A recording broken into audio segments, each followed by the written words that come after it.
नमस्कार, आप खास कार्यक्रम देख रहे हैं बिहारनामा।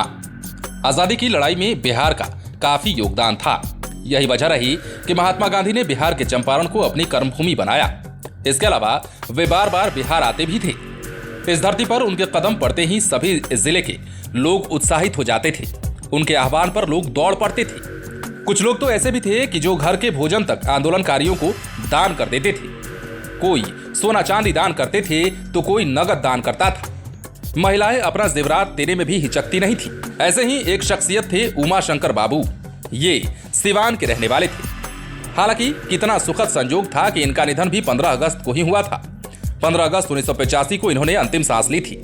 उमा शंकर प्रसाद को लोग सिवान का मालवीय भी कहते रहे हैं। इनके दान की चर्चा आज भी होती है। दरअसल आजादी के आंदोलन के दौरान गांधी जी ने देश के अलग अलग हिस्सों का दौरा किया था। वे जहां जहां जाते थे वहां के लोगों पर अमिट छाप छोड़ जाते थे। वहां के लोगों में राष्ट्रीयता की भावना घर कर जाती थी। भारत जब अंग्रेजी हुकूमत के खिलाफ आजादी की लड़ाई लड़ रहा था, तब असंख्य लोगों ने देश की आजादी में योगदान दिया। ऐसे ही एक शख्स रहे हैं सिवान के महाराजगंज निवासी उमा शंकर प्रसाद। इन्होंने महाराजगंज में अपने पैसों से स्कूल स्थापित अंग्रेजों के खिलाफ बगावत की आवाज बुलंद की थी। 1927 से 28 में पूरा भारत महात्मा गांधी के नेतृत्व में अंग्रेजों भारत छोड़ो के नारे लगा रहा था। इसी दौरान महज 28 वर्ष की उम्र में महाराजगंज में रहने वाले उमा शंकर प्रसाद भी अंग्रेजों के खिलाफ गुरु की भूमिका में सामने आए। उन्होंने अपनी निजी जमीन पर अपने पैसे से हाई स्कूल की स्थापना की। उन्होंने युवाओं को अंग्रेजी हुकूमत के खिलाफ बगावत का पाठ पढ़ाया और अपनी बहादुरी और हिम्मत से अंग्रेजों के नाको चने चबाने पर मजबूर कर दिया। वर्ष 1928 में स्वतंत्रता के लिए पूरे देश में महात्मा गांधी जब घूम घूम कर लोगों को जागरूक कर रहे थे, तब वे महाराजगंज भी पहुंचे थे। महात्मा गांधी का आंदोलन महाराजगंज में कमजोर न पड़ जाए, सो उमा शंकर प्रसाद ने अपने पास से बापू को चांदी के 1001 रुपए के सिक्के भेंट कर दिए।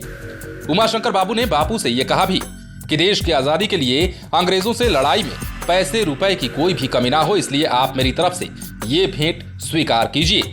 स्थानीय लोग बताते हैं कि अंग्रेजी हुकूमत के विरुद्ध उमा शंकर प्रसाद की बगावत और सेनानियों को आर्थिक मदद देने के कारण अंग्रेजी सरकार ने 1942 में इन्हें देखते ही गोली मार देने का आदेश दिया था। लेकिन जब रगों में देशभक्ति का लहू दौड़ रहा हो, उसे भला कौन रोक सकता है और कौन डरा सकता है। उमा शंकर प्रसाद अंडरग्राउंड होकर आंदोलन को और अधिक तेज करने लगे।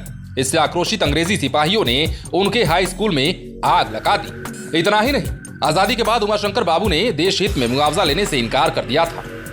नमक आंदोलन, असहयोग आंदोलन, अंग्रेजों भारत छोड़ो सहित कई आंदोलन में उनकी भूमिका को भुलाया नहीं जा सकता है।